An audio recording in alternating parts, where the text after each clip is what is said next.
C7 Mundo Sano.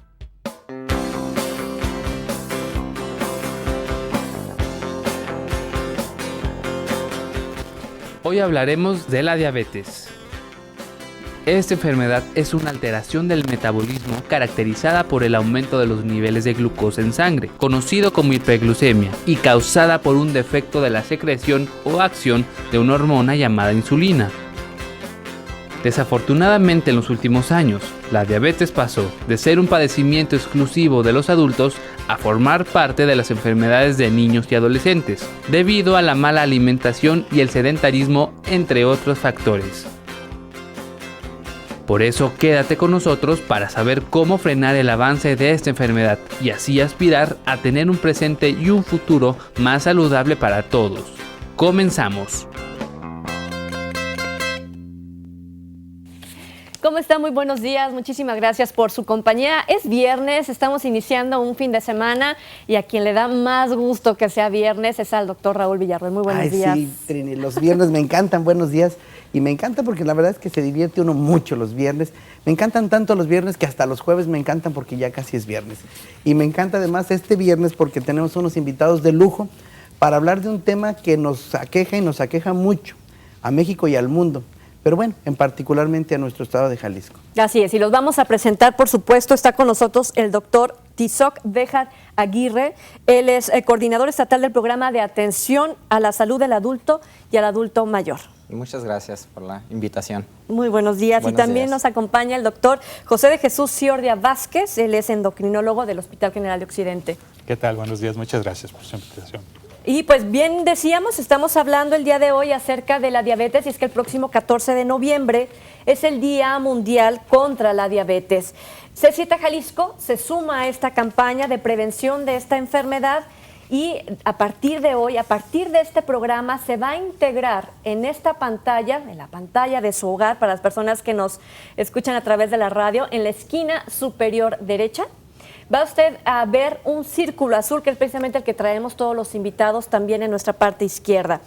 De esta forma, durante todo el mes de noviembre, el círculo azul, símbolo universal de la diabetes, estará expuesto ahí en su televisor. Y hay que recordar con esto que la diabetes no mata, ignorarla sí. Y de esto hablaremos durante toda la hora, doctor Raúl. Así es, y quién mejor que el doctor Tizoc para que nos platique un poquito de por qué intensificar los trabajos en contra de la diabetes, qué tanto nos está pegando, por qué estamos tan preocupados. Bueno, es un problema de salud pública que está quejando, está dentro de las primeras 5 causas de muerte, la diabetes en sí y las complicaciones que esto conlleva. Además de que estamos llegando tarde al diagnóstico, de 5 a 8 años estamos llegando tarde al diagnóstico y esto nos ocasiona graves problemas porque el paciente ya llega con una complicación al momento de acudir a una consulta médica. Y estas, aparte que se agravan cuando decimos diabetes 1 y diabetes 2 y diabetes, vete a saber cuál.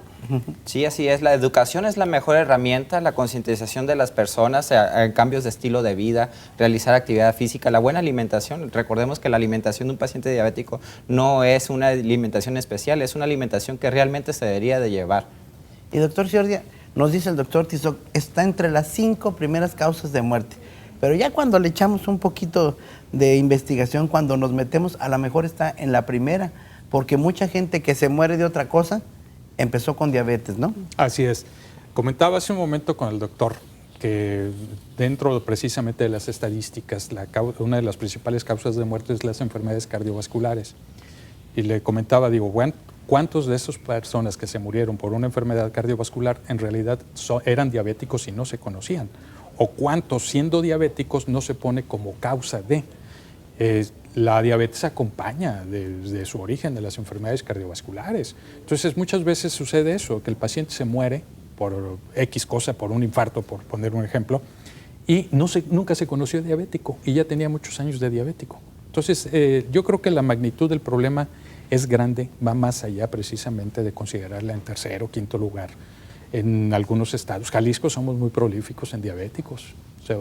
¿Cuál es nuestro índice aproximado? Según la encuesta de salud y nutrición del 2012, es el 9.2% de los pacientes mayores, de las personas mayores de 20 años. Aproximadamente son 600,000 diabéticos los que se probablemente existan. De esos nomás 350,000 son los que se conocen con diabetes. Hay otros 300,000 que no saben que tienen diabetes y andan sin algún sintomatologías, sin ser diagnosticados. Lo más curioso, doctor Ciordia, es que la diabetes tiene dos extremos económicos. Cuando ya se presenta y se complica, nos sale muy caro como sistema de salud, pero prevenirlo es muy barato. ¿No es así? Así es, pues prevenirlo o si no prevenirlo, para evitarlo, sí para retrasar el inicio de la diabetes. Simple y sencillamente lo que requiere es modificar nuestros hábitos de alimentación, tener una actividad física. Yo diría que nadie estamos exentos de ser diabéticos. Si nos ponemos a revisar cuántos tenemos familiares directos diabéticos, yo hago ese ejercicio a veces con los alumnos en la Facultad de Medicina y les pregunto eso, ¿no? ¿Cuántos de ustedes tienen familiares directos diabéticos? Y siempre salen 2 o 3 que dicen que no. Y a lo que les digo, pues lo que pasa es que no los conoces. ¿Qué es la diabetes? Es una enfermedad metabólica, alteración del metabolismo de los azúcares. No se absorbe de manera adecuada por falta de una sustancia que se llama insulina, que es la que ayuda a introducir esa glucosa dentro de la célula y tenga un mejor funcionamiento.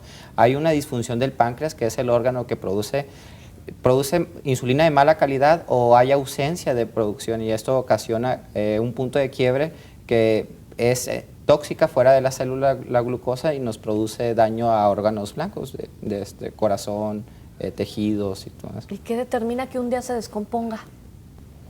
Es una enfermedad crónica. Con el solo hecho de ser mexicanos ya tenemos la predisposición genética de ser diabéticos. Si a eso le agregamos que 7 de cada 10 jaliscienses tenemos obesidad, bueno, es un factor de riesgo. Llega a los 5 años, 10 años de que ese órgano, por estos factores, y hay ese punto de quiebre donde ya no aguanta el organismo compensar esta falta de insulina. Dice el doctor Tizoc, con el hecho de ser mexicanos, ¿qué nos pasó?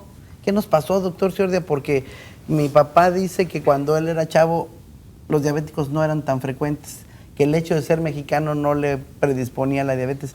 ¿Qué nos pasó? No, sí, por el hecho de ser mexicanos sí tenemos una predisposición genética ya. ¿Sí? Los mexicanos, de hecho, incluso en las poblaciones en Estados Unidos, donde es todo un mosaico de razas, pues los hispanos tienen un lugar muy especial. Entonces ya tenemos una predisposición genética. Si a esta predisposición genética le sumamos el medio ambiente, es decir, ahí es donde entra el mal comer, el ser sedentario, el tener malos hábitos como el tabaquismo, etcétera, todo eso, bueno, pues estamos facilitando la expresión de este gen.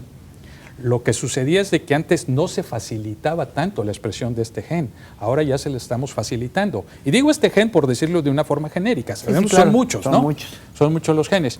Entonces lo que estamos haciendo es precisamente precipitar esto, adelantar esto. Un ejemplo de ello es de que antes se decía que la diabetes tipo 2 era una enfermedad exclusiva de los adultos. De hecho, hasta se nos enseñaba. Cuando la diabetes se presenta después de los 40 años, es diabético tipo 2. Ok, ¿qué significaba esto? Que probablemente se requerían 40 años de exposición a ese medio ambiente inadecuado, entre comillas, para que se expresara la diabetes. Hoy en día ya estamos viendo que eso se ha cortado muchísimo, en donde ya estamos teniendo diabetes tipo 2 en niños y adolescentes. ¿Qué quiere decir esto? Que lo que anteriormente requería de 40 años de exposición, ahora está requiriendo de 10, 15 años de exposición a esos malos hábitos. Y por supuesto las complicaciones las Las veremos complicaciones antes. las vamos a tener antes, desde luego. Y vamos a hablar de las complicaciones y todo esto al regresar de la pausa. Nosotros lo invitamos a que se comunique al 3030-5307. Quizás padezca esta enfermedad o tenga algún familiar y quiera puntualizar precisamente el tratamiento que está llevando, la atención que está llevando con su doctor. Así que 3030-5307 y volvemos.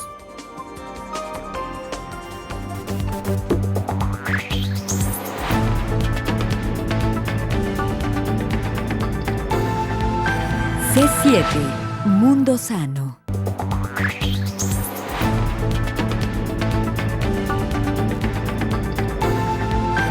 C7, Mundo Sano. Gracias por continuar con nosotros. Y la diabetes entonces es desde sus inicios algo que traemos ya en nuestros genes. ¿Sí? ¿Y cómo lo podemos identificar? Y además hay algo que me gustaría que nos platicaran los doctores, porque hay un contexto antropológico en esta tendencia a la obesidad. Un contexto de por qué fuimos cavernícolas almacenadores y seguimos trayendo eso por ahí circulando, ¿no? No sé quién nos quiera comentar algo de esto. Bueno, hay una idea de que existe en realidad lo que se le denomina el gen ahorrador. ¿El qué, perdón? El gen ahorrador. Ok. Este gen ahorrador significa que ante determinadas circunstancias nuestro cuerpo aprende a hacer ciertas funciones con determinada cantidad de calorías. De tal forma que si nosotros facilitamos esto, va a llegar el momento en que con poco podamos hacer mucho, ¿sí? O sea, refiriéndonos a la cuestión de energía. Y si llega el momento en que el cuerpo le estamos proporcionando más energía de lo que originalmente requería, bueno, pues ese exceso de energía es lo que nos va a dañar. Me refiero a energía en cuanto a lo que estamos ingiriendo. Entonces se supone que anteriormente nuestros antepasados tenían esta capacidad en razón de que se trasladaban de un lado a otro, eran nómadas, etcétera, tenían una gran actividad física y eso les facilitaba mucho el consumo de energía. Todo lo que viene a darnos la industrialización, la facilidad, cada vez utilizamos más automóvil, cada vez tenemos menos actividad. Bueno, pues le estamos facilitando las cosas a nuestros genes para que se expresen con respecto a diabetes. Entonces sí ha habido aparentemente un cambio en estas condiciones, pero los cambios, desde luego, pues, desgraciadamente han sido negativos. No ha sido un proceso de evolución favorable, sino que ha sido algo que ha venido a facilitar estas expresiones. ¿Nuestros mayas, nuestros aztecas, nahuas, ellos ya presentaban diabetes? Bueno, no hay datos concretos con respecto a ello. La diabetes se tienen desde los papiros egipcios descripciones que parecerían indicar que la diabetes ya existe desde los años 1500, incluso antes de Cristo, desde la era antes de Cristo. La descripción de diabetes precisamente surge de uno de los papiros donde se da las caracterizaciones de ciertas personas que orinaban mucho, y de ahí surge la palabra diabetes, que significa sifón. Entonces, ahí es donde se identifican. Entonces, esto data desde hace mucho tiempo. El decir ya específicamente con respecto a ciertas mayas, aztecas, etcétera, lo desconozco en realidad, sí, pero pues no es de dudarse que ya lo Porque de hubiera. repente piensa uno, la comida de antes no es la misma que ingerimos ahora. El maíz tenía su cáscara, el trigo tenía su cáscara, y ahora ¿qué es lo que tenemos? Pura comida. Cuando habla de la industrialización, pues refinada, que le quitas todo esto y lo haces más fácil ingerir, pero entonces eliminas los otros nutrientes. Interesante, ¿no? Tenemos un ambiente obesigénico, el jarabe de maíz de alta fructosa, el fosfato monosódico, esto no nos han ayudado mucho, incluso, bueno, el traslado de las personas ha modificado, y esto ha ocasionado que se acumule este tipo de energía, y ocasionando, el factor de riesgo es la obesidad, es como factor de, si añadimos genética, pues bueno, se produce este tipo de enfermedades. Hace un excelente clic. La alimentación y el sedentarismo, nuestros niños. Digo, nosotros somos ya gorditos de adultos, pero de chicos nos movíamos mucho, jugábamos fútbol, muchos juegos que recordamos de la infancia eran de correr, jugábamos al atrás, los quemados. Hoy los muchachos están sentados frente a la televisión y frente a un ordenador. Dicen por ahí que a un niño le dijo su mamá, oye hijo, ¿no quieres salir a jugar algo a la calle en vez de estar pegado al videojuego? Y el niño se compró un control con Bluetooth para jugar desde la ventana, ¿no? O sea, están pegados a juegos que los mantienen quietos, la computadora les consume mucho tiempo, a los adultos igual, mucho trabajo sentado, mucho traslado en automóvil. Entonces estamos identificando dos factores de riesgo, ¿no? Así es. O sea, físicamente, en cuanto hablamos de actividad, ¿con que camines media hora diario es suficiente para acelerar nuestro metabolismo? En los adultos sí, en los niños es 60 minutos. Media hora adultos, 60 los niños. Sí, una hora en los niños, y luego la alimentación, el plato del buen comer es la pieza fundamental. Actualmente inclusive ya se están identificando factores de riesgo desde antes de la concepción para evitar la obesidad. Hay algo que se llama programación citogenética, donde el niño, si la madre es obesa al momento de la concepción, ese niño ya nace programado citogenéticamente para lo dulce o para la tendencia a la obesidad. Y si le agregamos, bueno, la vida rápida y todo eso, el niño, la pérdida de la lactancia y de la introducción rápida a la fórmula del niño, entonces esto ocasiona que... Ya que estamos hablando de antes de que nazcan, me recuerda una frase de Napoleón que decía que los niños se educan 100 años antes de que nazcan. Y platicar de lo que está hoy muy de moda, la epigenética, esa capacidad de modificar la expresión de los genes. ¿Podemos hacer algo por el futuro? Bueno, yo creo que más que poder modificar esto, desde luego se puede hacer, ¿no? Se puede hacer, pero es algo que sale al menos hasta el momento de nuestro alcance. Se supone que en este caso la obesidad y la diabetes están teniendo ya un tope, llegaron a su tope y lo que cabe esperar es que esto descienda. Pero esto es una característica que los genetistas manejan muy bien, desconozco a detalle todas estas cuestiones, ¿no? Pero más que esto surja de algo que se esté haciendo, pues está surgiendo del mismo organismo y de la misma evolución que se está teniendo. Se pueden hacer muchas cosas, repito, sobre todo para retrasar la aparición de la diabetes. Como decía el doctor, desde la infancia, perdón, desde la vida intrauterina, pues ¿qué pasa? Pues que el niño se está exponiendo a altos niveles de insulina de la madre. Eso están repercutiendo en el bebé, es decir, ese es el problema de las madres diabéticas o de las madres con obesidad más hiperinsulinemia, que están desde la vida intrauterina ya exponiendo a su bebé a una condición que en el futuro no le va a ser para nada favorable. Entonces estos niños, pues desde luego, desde el momento mismo del nacimiento, pues pueden tener problemas, o sea, las hipoglucemias que se dan en los niños en el periodo inmediato posparto, pues muchas veces son precisamente debidos a la condición de la madre durante el embarazo. Entonces, se pueden modificar desde la vida intrauterina, pues claro, en la medida en que la madre también los esté modificando, y si es diabética y está embarazada, pues lleve un excelente control, etcétera, todas las condiciones que se tienen que dar para que esto se haga. Si las personas que nos oyen nos ven y escuchan, quisiera saber si son tendientes a la diabetes según el comportamiento de vida, ¿cuáles serían las características a revisar? Como si yo tuviera un cuestionario, un test. Índice de masa corporal, que es el peso, la talla, es para descartar sobrepeso, obesidad grado 1. ¿Qué es lo adecuado? Dicen que la estatura multiplicada o... Es la estatura multiplicada entre la misma estatura y luego el peso en contra de esa cantidad. De 20 a 25 es un peso normal, de 25 a 30 sobrepeso y de 30 en adelante ya obesidad grado 1, grado 2 o ya mórbida. La cintura también es otro factor importante, es 80 en las mujeres y 90 en los hombres. La cintura es si pasan de esa medida, quiere decir que ya hay riesgo de padecer, sobrepeso, obesidad como factor de riesgo para diabetes. Y si además traen familiares con diabetes, pues ya prácticamente van derechito, ¿no? Sí, es determinante. ¿Y cuando consumes qué tipo de comidas en abundancia? Se le llama alimentación chatarra, pero es de alto contenido energético y poco valor nutricional, lo que se le llama, o de alimentos vacíos también que se le controla, no tienen la cantidad suficiente de vitaminas y minerales, son de estos alimentos vacíos. Las frituras, el pan. ¿El pan dulce de la panadería de la esquina? El pan dulce, las frituras, los dulces o la confitería, todos esos nos dan gran aporte de energía, pero tienen poco valor nutricional. A propósito ahorita que dijo de confitería, y hay un tema ahorita que está de moda. De repente nos dicen que hay muchas cosas para prevenir esto y hay muchas cosas endulzadas con alternativas al azúcar. Y podemos mencionar un montón, ¿verdad? Pero hoy en día nos están diciendo que estos endulzantes artificiales también son diabetogénicos. Y de repente nos dicen, antes era, pues toma endulzado con esto, ahora ya no lo tomes porque también predispone. ¿Qué hay de esto? ¿Qué hay de esto? ¿Y qué tan cierto es? Yo le pondría nomás esa etiqueta dentro de los que se consideran como alternativas como edulcorantes a la fructosa, ¿sí? El resto, pues no, el decir diabetogénicos no. Son edulcorantes que se consideran sin contenido calórico, es mínimo en realidad, entonces se pueden ingerir sin ningún problema en ese sentido. Sí hay otras condiciones que limitan su uso, por ejemplo, los fenilcetonúricos, etcétera, pero como tal decirles que son diabetogénicos, yo no les pondría esa etiqueta, no es cierto. Salvo a la fructosa. Salvo a la fructosa.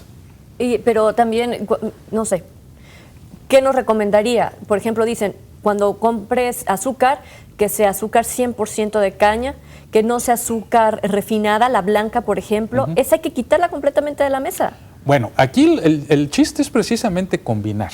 O sea, en una persona que no es diabética, el chiste es combinarlo. Si se puede sustituir por algo distinto y a cambio de esa sustitución poder ingerir otro tipo de alimentos, por ejemplo, ricos en fibra, etcétera, pues mejor, ¿no? Pero ya cuando se es diabético, inclusive el decir la prohibición total y absoluta para ingerir estos alimentos no lo es tanto. Simple y sencillamente, repito, hay que balancear y hay que combinar. El problema está en que se lleva una alimentación determinada que cubra, y si aparte de ello le agregamos un refresco, bueno, pues le estamos sumando una gran cantidad de calorías.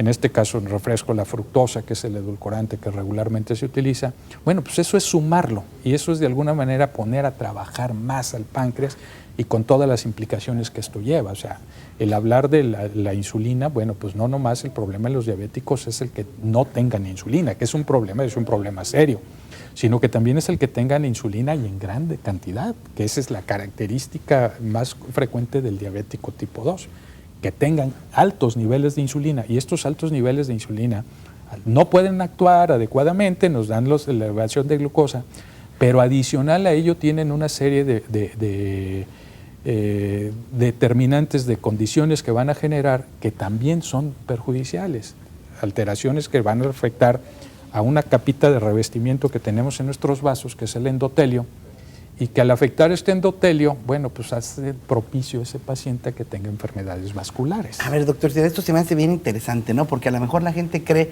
que el diabético no tiene insulina, pero la insulina, a ver si entendimos bien para nuestro público, actúa no solo sobre el azúcar, sino tiene otros efectos en el cuerpo. Así es. Cuando no sirve para trabajar sobre el azúcar por receptores, etcétera, etcétera, se comienza a elevar de más y no trabaja sobre el azúcar, pero sigue haciendo el resto de su trabajo en exceso. Efectivamente. Y nos provoca alteraciones en otros niveles. Efectivamente, nos provoca muchas alteraciones, como les decía, en esa capita de revestimiento que es el endotelio, puede provocar incluso alteraciones en el riñón, retiene sodio a nivel renal y esto favorece mucho la hipertensión. Presenta alteraciones también en tejido adiposo, lo que viene a generar un círculo vicioso en la resistencia a la insulina. Por eso es de que si ustedes se fijan, el diabético tipo 2, que es el que se le conoce como el diabético del adulto, malamente llamado del adulto, ya vimos que también se presenta en niños. Al tener altos niveles de insulina, favorece mucho los depósitos de grasa. Y eso hace que el diabético de estas características sea un diabético gordito. Entonces, por esas razones, pero principalmente yo centraría más los efectos dañinos del exceso de insulina a nivel del endotelio, de esa capita. ¿Por qué? Porque ahí es donde encontramos la principal causa de muerte en estos pacientes, en ese daño que generan del endotelio, que a futuro va a llevarnos a esto. Síntomas, estamos oyendo, ¿no? Sobrepeso, etcétera. ¿Cuáles son los síntomas? Síntomas, mucha hambre. La baja de azúcar dentro de la célula hace que produzca que en el cuerpo reaccione al ingerir más alimento.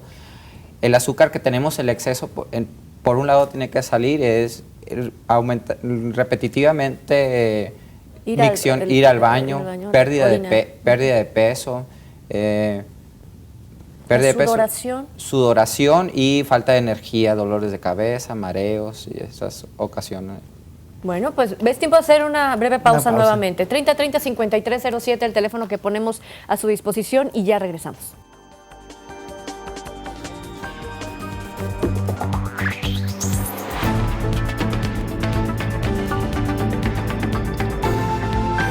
C7, Mundo Sano.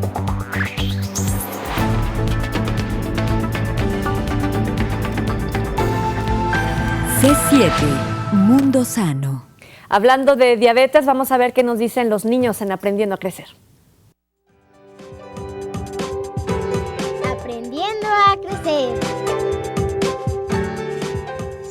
Hola, la diabetes es una enfermedad que afecta a tu metabolismo, en donde los niveles de azúcar en tu sangre no son los adecuados. Es una enfermedad que existe desde hace muchos años, desde antes de Cristo. La diabetes significa en griego correr a través, esto por el síntoma de ir a orinar seguido. Es una enfermedad crónico-degenerativa que puede ser grave.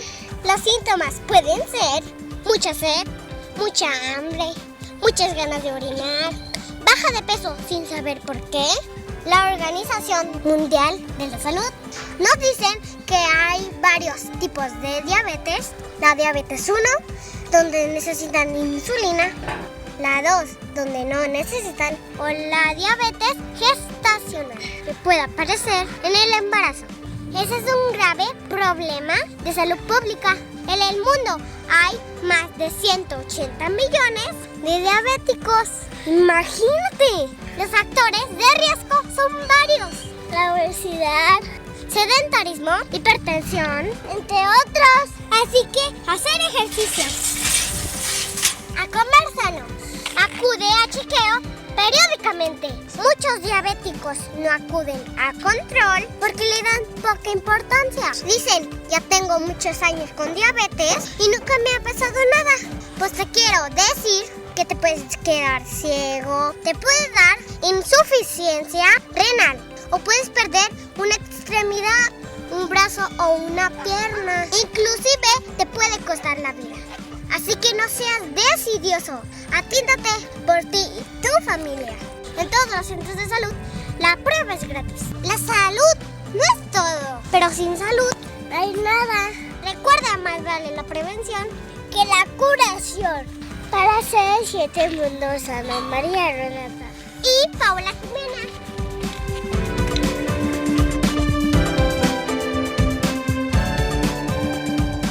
Jimena y Renata, muchísimas gracias. A Ramón, por supuesto, gracias también por ese trabajo que nos entrega. Y el 14 de noviembre, hay que mencionarlo, es el Día Mundial de la Lucha contra la Diabetes, una fecha designada en el 2006 por la Organización Mundial de la Salud, aunque los esfuerzos se realizaron ya desde tiempo atrás.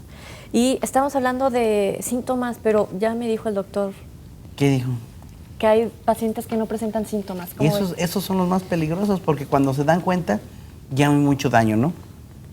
Sí, se considera que el momento que se hace el diagnóstico de diabetes, que es un diagnóstico tardío sin duda alguna, el paciente ya puede tener incluso 5 años o más con la diabetes sin no haberse dado cuenta.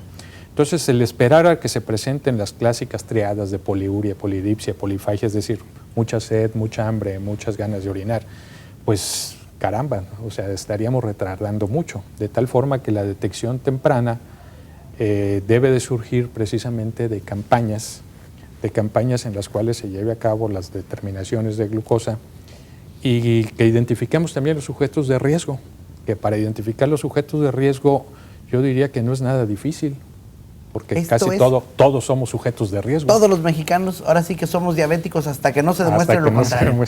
Y tenemos que ir a checarnos. Sí, así es. ¿Y cómo es este examen? Este examen es una glucosa capilar, se le toma peso, talla al paciente, se saca su índice de masa corporal y presión, detección de factores de riesgo, y es un piquetito en el dedo, se toma los niveles de glucosa, 100, 115, es intolerante a los carbohidratos, debajo de 100 es sano y de 115 en adelante ya puede ser diabético. Pero cuando habla de la medición de la masa corporal, etcétera, dice que también las personas delgadas la pueden padecer. Sí, así es. Bueno, la carga genética en ellos es bastante alta, incluso como comentaba ahorita el doctor, hay pacientes que son delgados, pero metabólicamente tienen una predisposición a tener obesidad. ¿Cuáles son las características de ese metabolismo de la persona obesa, pero en una persona delgada? ¿Cuáles son? Bueno, cursan con diabetes y pueden presentar la sintomatología, acumular grasa y todo esto. O sea, ¿significa que tienen metabolismo lento? Así es. Y bueno, la alteración de la insulina. La detección. Esta prueba capilar es una prueba de detección, ese piquetito en el dedo con glucómetro, con tiritas reactivas. ¿Qué tan confiable es, doctor Ciordia? ¿Qué tan posible es que yo me esté haciendo mis detecciones y salga bien y resulta que al rato me hago una hemoglobina glucosilada y no está bien? Muy buena pregunta por lo siguiente. De hecho, la glucemia capilar, que es como se le conoce la detección de esta manera, desde luego tiene su muy buen grado de confiabilidad, sin embargo tiene una variante. Sí, tiene una variante que puede ir desde un +-5 a un +-10%. De tal forma que pues también tiene sus limitantes. Por consiguiente, para fines de diagnóstico, pues obviamente va a ser más confiable la glucosa central, es decir, la que se toma en la muestra de la vena. En este sentido, también se hacen esfuerzos por la detección cada vez más temprana de la diabetes.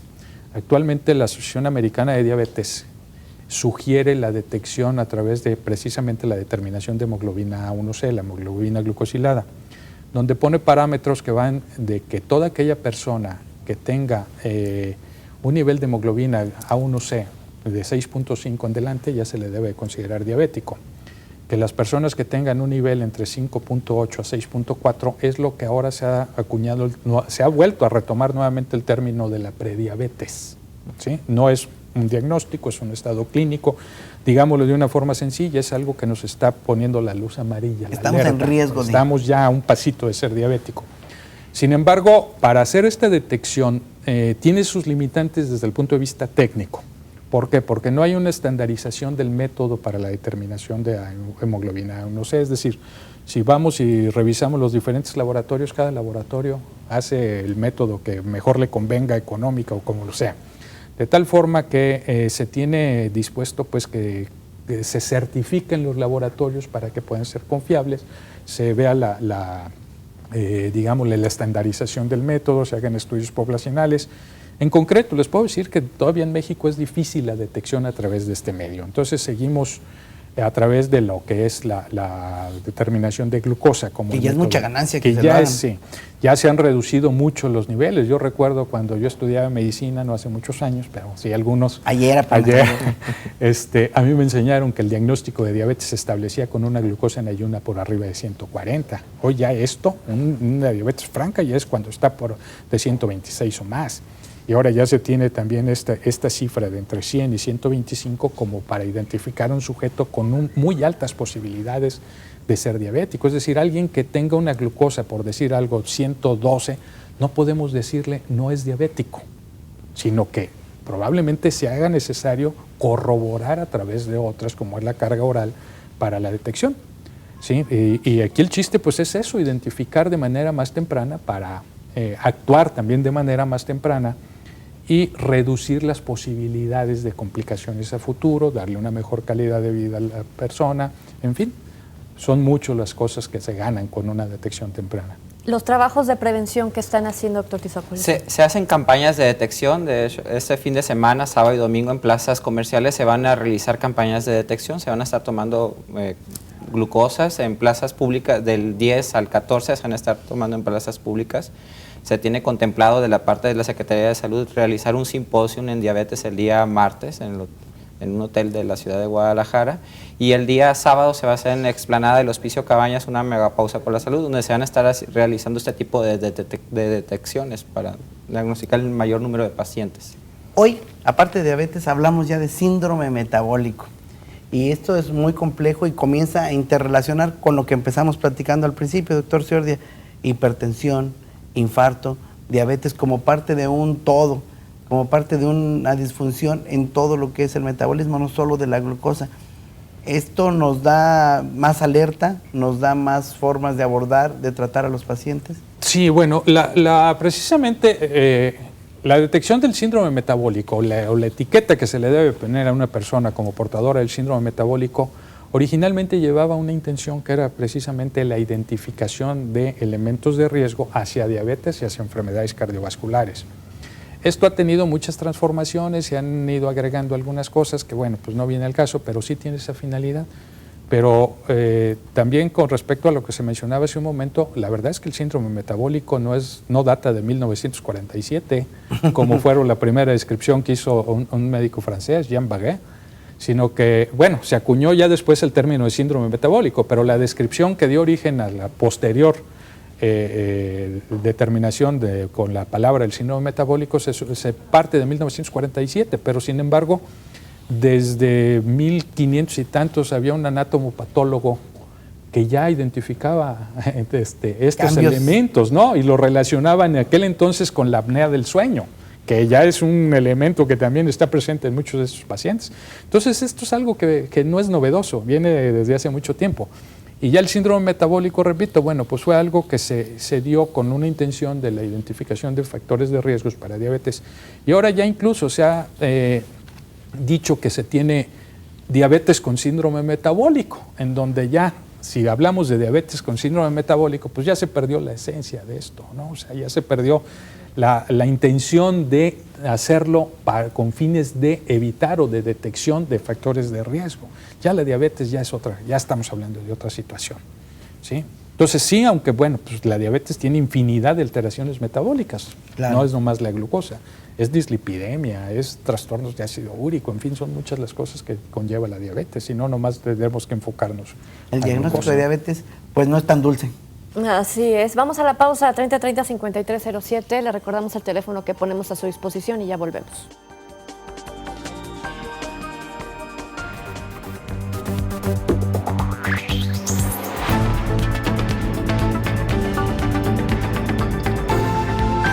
C7 Mundo Sano.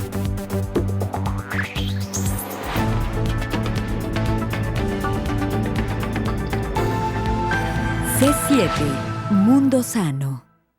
Muchísimas gracias por sus llamadas. Una persona que omite su identificación, ¿se consume miel de abeja o miel de maguey? Esto no nos perjudica por ser diabéticos.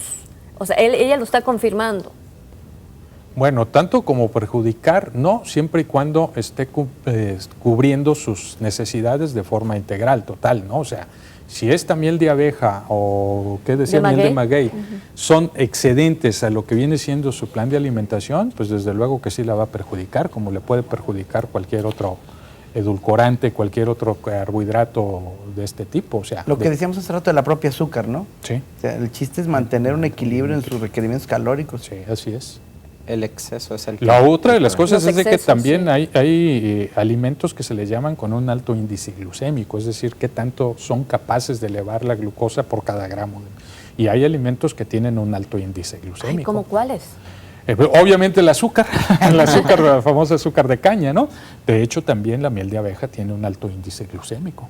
¿Sí? O sea, Hay que moderar el consumo. hay que moderar mucho el consumo de eso. Ahora, cuando hablamos de carbohidratos, ojo, también pueden afectar o modificar el comportamiento. Sí, las harinas, principalmente las harinas son las que producen los panes y bueno, son de alto índice glucémico y esto produce una carga bastante de carbohidratos.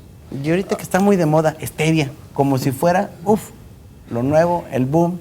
Sí tienen calorías en menor cantidad, todo lo que es de la stevia, los edulcorantes. La stevia tiene recientemente de su descubrimiento 4 o 5 años. Aún hay estudios sobre estos tipos de edulcorantes, incluso, bueno, no se recomienda muy bien en embarazadas, puesto que tienen poco tiempo en el mercado. Entonces, hay que tener sus reservas con todo este tipo de edulcorantes. No, se requieren, como decía el doctor, se requieren más evidencias para poder precisamente recomendarla como tal. ¿Sí? Cosa que ya hay otros edulcorantes que sí tienen evidencias. Y nos pasa como sociedad, ¿no? Que sale algo, creemos a ciegas y no, es que no consumas eso, deberías de consumir tal cosa. Y somos los primeros en promocionar. ¿Es lo nuevo? Es lo chido, lo de hoy. Y fulano de tal dijo que es buenísimo. Y ahí aparece otro contexto que sí me gustaría recalcar, porque nunca faltan en este tipo de enfermedades los charlatanes, los que le dicen al paciente, suspenda todo, con esta hierbita se le va a quitar la diabetes. Bueno, primero, hay que ser bien enfáticos en esto. La diabetes nunca se le va a quitar.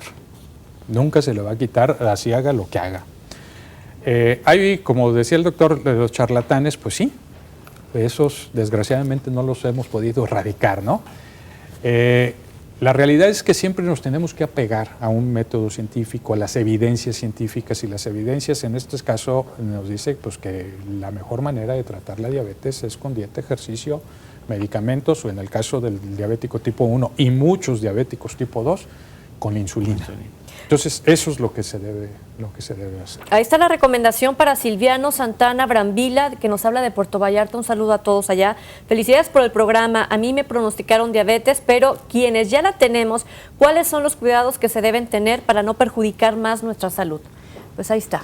Bueno, los cuidados son los cuidados que en principio deberíamos llevar todo. Llevar una alimentación adecuada, llevar su tratamiento farmacológico de acuerdo a la indicación del médico, en donde cada médico o cada paciente tendrá que llevar su tratamiento de forma individualizada, de acuerdo a sus características, que también hay que mencionarlo.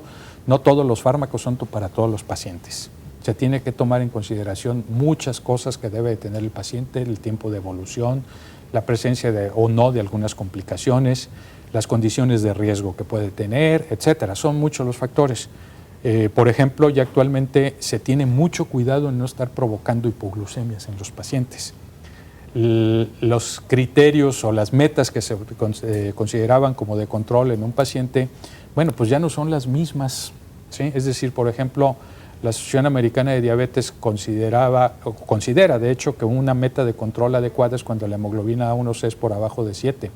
Bueno, pero hay ciertos pacientes en los cuales el llevarlos a esa hemoglobina A1C por abajo de 7 puede constituir en un riesgo.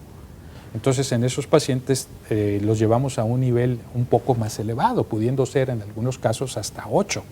Entonces, ya se tiene que individualizar mucho el tratamiento en el paciente, Pero en términos generales, pues sí, la dieta, ejercicio, su actividad física, el quitar algunos factores de riesgo como sedentarismo, tabaquismo, etcétera, también poniendo entre comillas esto, porque no vamos a poner a hacer una actividad física determinada o X o más de lo que un paciente tiene capacidad, porque le podemos precipitar otro tipo de problemas. Quisiera aprovechar un espacio para platicarles que el Hospital General de Occidente la semana que entra está de manteles largos. Y en el marco de nuestro aniversario tenemos el Congreso Anual de Residentes. Está usted invitado, si es médico, médico residente, médico general, le interesa algunos temas de actualidad, entre estos temas como los que tenemos aquí el día de hoy, 12, 13 y 14 en el auditorio de los consejos de la Secretaría de Salud. Vamos a tener esta entrada libre. Se ha hecho un esfuerzo para que este congreso sea para todos ustedes. Durante la mañana el congreso y durante la tarde va a haber talleres de cirugía laparoscópica, manejo de heridas, manejo de estomas, sexualidad infantil. Acuda, aproveche, es entrada libre. Y también quiero aprovechar para mandar una felicitación a Martita Jiménez, asistente de la Jefatura de Enseñanza, que hoy es su cumpleaños y por eso hoy no nos está acompañando aquí. Martita, un abrazo y felicidades. Por supuesto, un abrazo. Y también recordarles, doctor Raúl, que la próxima semana, y ya hablamos de eso en el programa pasado, será también la Semana de la Salud Bucal. Así es, y todos los centros de salud estarán dando consulta gratuita a todos los que acudan a consulta gratuita de salud bucal. Así es que hay que aprovechar sin tenerle miedo al dentista. Así es, y tenemos por ahí más llamadas, doctor. Así es, Trin, nos llaman Petra Osuna de Jardines del Sol de Zapopan. Lo voy a preguntar tal cual para que nos permitan que ustedes nos expliquen. Dice, ¿puede informarnos sobre el epitelio? Pues es interesante saber, nos dice, en qué perjudica la salud. Que nos platiquen realmente qué es el epitelio y cómo participa. El epitelio es una célula muy abundante en nuestro organismo. Existen diferentes tipos de epitelio. Prácticamente todos los órganos y tejidos están constituidos por este tipo de células. El decir epitelio pues es una forma muy general. Aquí a lo mejor, no sé si lo esté diciendo ella en base a lo que decía yo, que es el endotelio. El endotelio vascular. El endotelio es un tipo de célula especial que recubre a los vasos sanguíneos. El endotelio es una célula muy activa, muy activa, más de lo que suponíamos o más de lo que aprendimos en la facultad, generadora, sintetizadora de infinidad de sustancias y que también es el asiento más temprano de daño en todas estas personas que tienen enfermedades metabólicas. No sé si su pregunta iba dirigida a eso. Yo creo que va por ahí, ¿no? Sí. Ahora, qué importante es, retomando pues de lleno el tema de la diabetes, la insulina, hablar de esta sustancia, cuándo se aplica, qué se aplica, qué pasa con Es una la insulina? sustancia que es vital, es fundamental para el intercambio de azúcares. En los pacientes tipo 2, tipo 1, esta sustancia hay una disfunción que nos impide que haya el metabolismo del azúcar. Es al momento de un paciente diabético tipo 2 que requiere insulina, bueno, hay mitos y realidades acerca de eso. Desgraciadamente, como es una enfermedad crónica, al momento de insulinizar un paciente ya tiene cierto grado de complicación.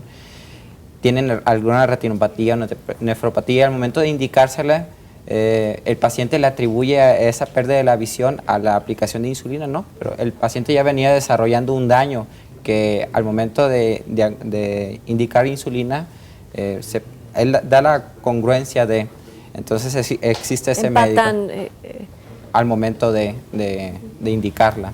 Pero no es una sustancia que es fundamental, es producida por el páncreas. Los diabéticos tipo 1 nacen con ausencia total de este tipo y durante toda su vida van requiriendo.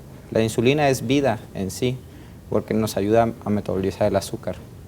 Doctor Ciordia, ¿tenemos suficientes endocrinólogos en el estado de Jalisco? Porque me imagino que al menos el inicio del control debe estar dado por un endocrinólogo, aunque después su médico familiar pueda continuar con este manejo del paciente. ¿Tenemos suficientes? Pues yo pondría para la cantidad de pacientes diabéticos probablemente no.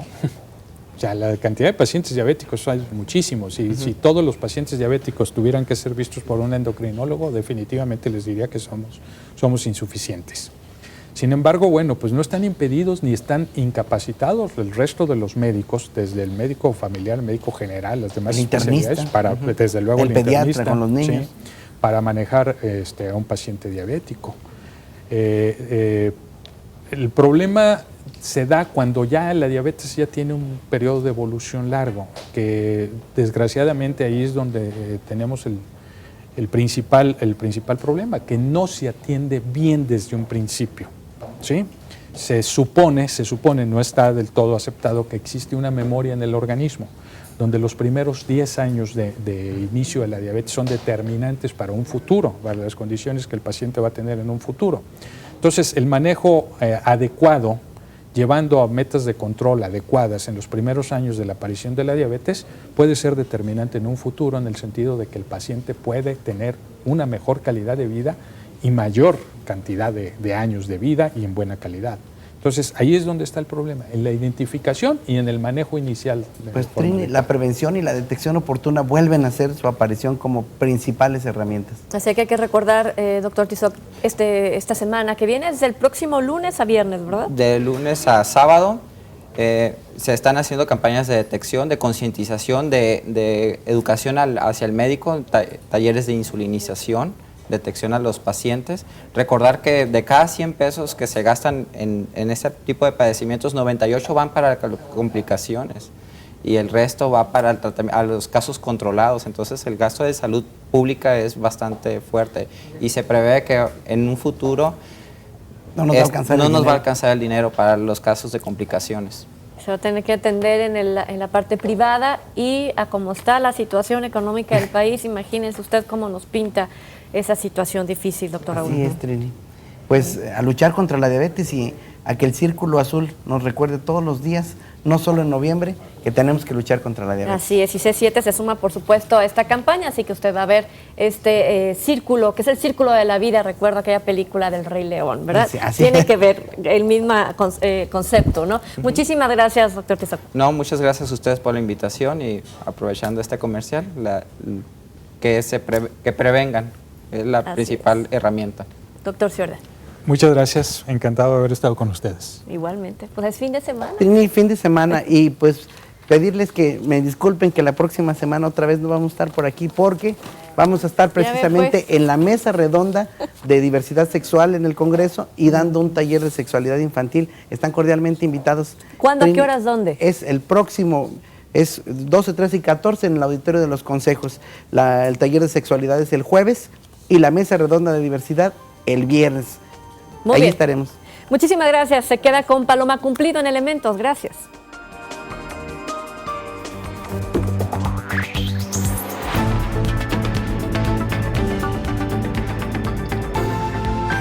C7 Mundo Sano.